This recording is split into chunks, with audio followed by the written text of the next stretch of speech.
estar se perguntando, e Adão? Que tipo psíquico é Adão? Adão é o tipo psíquico do omisso. É aquele que não se permite refletir, que não se permite analisar, que não pensa nas consequências, não se conhece, não tem autodomínio, lembra alguém que está de olhos abertos, mas que parece viver dormindo. Ele não está espiritualmente acordado. Paulo chamava esse tipo psíquico de aqueles que dormem. Ele está num sono.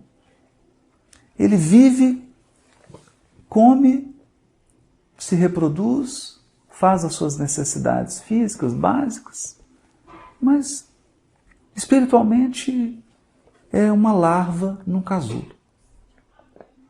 Está hibernando. Lembra um urso que comeu e agora hiberna. Esse é o psiquismo de Adão. Ele não é mau, mas também não é bom. Às vezes ele não prejudica ninguém, mas também não faz nenhum bem. E segue pelo mundo apenas usufruindo.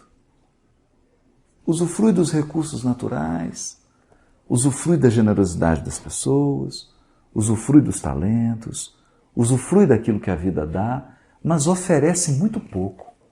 Então Emmanuel diz que na contabilidade da vida, eles estão no negativo, porque eles não sabem retribuir à vida o muito que recebem. A bênção do corpo físico, a bênção da existência, a bênção da família, e passam como uma espécie de predadores. Eles só consomem. Onde chegam, usufruem, mas nunca cogitam de retribuir. É muito sério isso. É aquele companheiro que chega, usufrui de tudo da casa espírita, toma o passe, água fluidificada, participa da atividade, mas nunca perguntou, alguém precisa dar ajuda para pagar a luz? Pagar a luz da casa espírita? Ele não se pergunta isso. Ele não se pergunta. Porque o psiquismo dele está viciado em usufruir. Em receber. Receber. Portanto, ele recebe muito bem. Às vezes tem até bom gosto. Ele sabe receber. Mas está com as mãos mirradas. As mãos que dão, as mãos que doam, no psiquismo de Adão, é uma mão atrofiada. Atrofiada porque ela não exerce, ela não trabalha. Ela não é utilizada. E por incrível que pareça, dos quase 8 bilhões de encarnados na Terra, a grande maioria é o psiquismo Adão. Não é mal, mas também não é bom. Ele se emociona com as coisas boas, mas não se dispõe a sair da frente da televisão, do conforto da sua casa, para fazer qualquer coisa de útil. Quando ele sai, é porque ele precisa de alguma coisa. Algum problema, alguma dificuldade, e aí ele quer usufruir. E mesmo quando ele está sendo beneficiado, ele é exigente. Ele sempre anda com o Código de Defesa do Consumidor na mão. Ele é muito cioso dos seus direitos, mas não sabe nenhum dos seus deveres. Essa é a maioria da população humana. A maioria dos encarnados na Terra está categorizada nessa tipologia do psiquismo de Adão. Dorme. Dorme na carne para acordar na desencarnação. E foi escrito um livro para Adão. Há um livro da psicografia de Francisco Cândido Xavier, ditado pelo espírito André Luiz, que descreve o Adão desencarnando. Isso mesmo. Como que Adão desencarna? O que acontece com Adão quando ele acorda no mundo espiritual? Quer saber? Leia o livro Nosso Lar. O livro Nosso Lar conta a história desse psiquismo de Adão desencarnando e vendo a realidade da vida imortal, da vida imperecível. E aí ele toma um susto, porque ele percebe que estava encarnado, mas era um morto. E agora, depois que morreu, é que ele está vivo. É um paradoxo. Um paradoxo.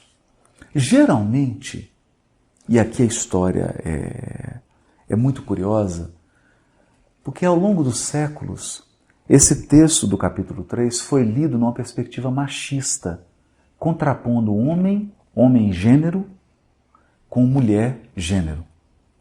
Mas o texto não tem essa intenção. Aqui estamos contrapondo tipos psíquicos. Então, existem mulheres que estão categorizadas no tipo psíquico Adão. Existem homens que estão categorizados no tipo psíquico Adão. Assim como existem pessoas homoafetivas que psiquicamente são Adão. Agora, nós temos homens, mulheres e homoafetivos que podem ser categorizados no tipo psíquico Eva. Então isso aqui não tem a ver com gênero. Isso aqui tem a ver com tipologia psíquica. E o que é Eva? Eva age por paixão. Por isso que é o elemento feminino. Que tem a ver com a esfera. Tem a ver com aqueles elementos da emoção. O que trai Eva não é um elemento intelectual. O que joga Eva no chão é um elemento emocional. É o interesse pessoal de caráter emocional. Seja uma paixão, né? Aquele desejo, não uma paixão, né? Me desculpem, não é a paixão, porque a paixão já é mais para a serpente. É aquela emoção não educada, não controlada. Um impulso emocional, um desejo forte que a leva a assumir a proposta ideológica da serpente. Então nós verificamos que muitos psiquismos na Terra são materialistas porque compraram uma ideia da serpente. Não é porque eles são propriamente convictos do materialismo, né? Porque compraram a ideia.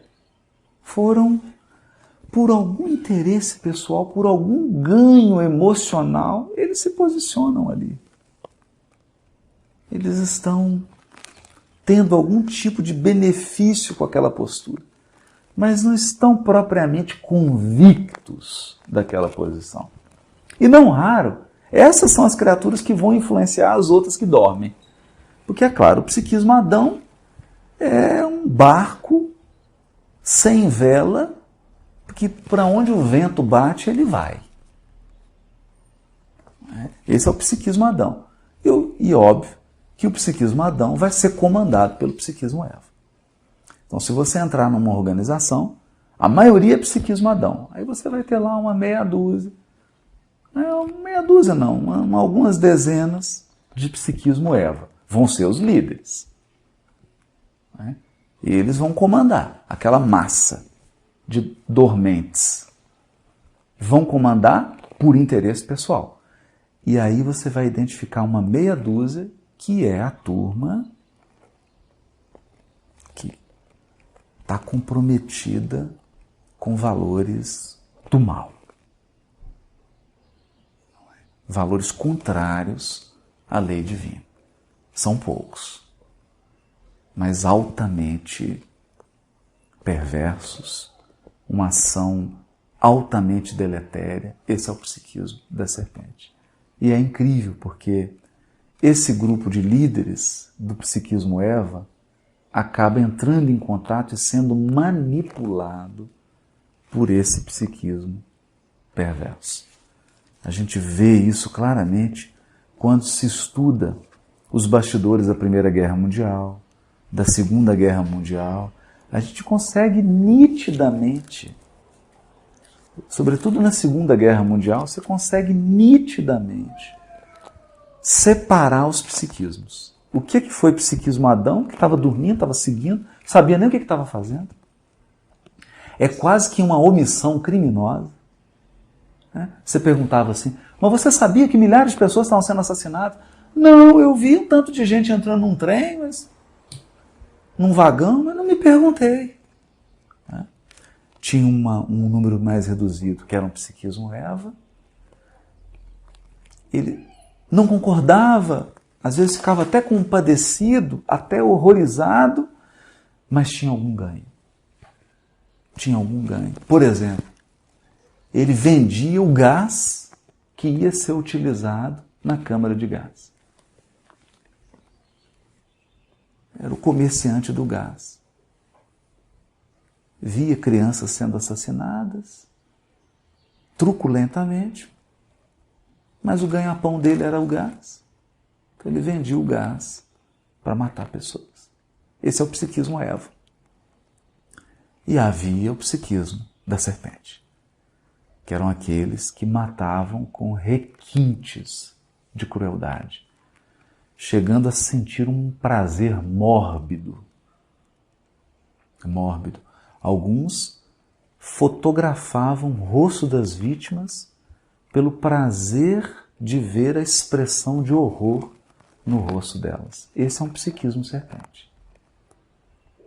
Daquele espírito que se prendeu nas teias da maldade, da perversidade, alguns ingressando em quadros psicóticos, podendo ser categorizados na lista daqueles distúrbios psíquicos de longo alcance, que somente os séculos são capazes de curar. Séculos de reencarnação, em resgate, em sofrimento, para poder restaurar aquele psiquismo doentio. Eu espero que você tenha compreendido esse quadro dessas tipologias psíquicas, porque é uma maneira didática. Não é que isso aqui esgota, entende? É claro que tem pessoas que estão aí, você não sabe se ela faz parte de um grupo, de outro, às vezes ela está numa zona cinzenta, ela não é nem muito um, nem muito outro, mas isso aqui é didático. É uma proposta didática para que a gente compreenda uma coisa importante. A pergunta que o capítulo 3 quer responder é qual? Qual é a pergunta? É a seguinte: como o mal se alastrou no mundo? Essa é a pergunta. Como o mal se alastrou no mundo? Como o mal assumiu as proporções universais no planeta Terra? Como aconteceu isso? Por que aconteceu isso?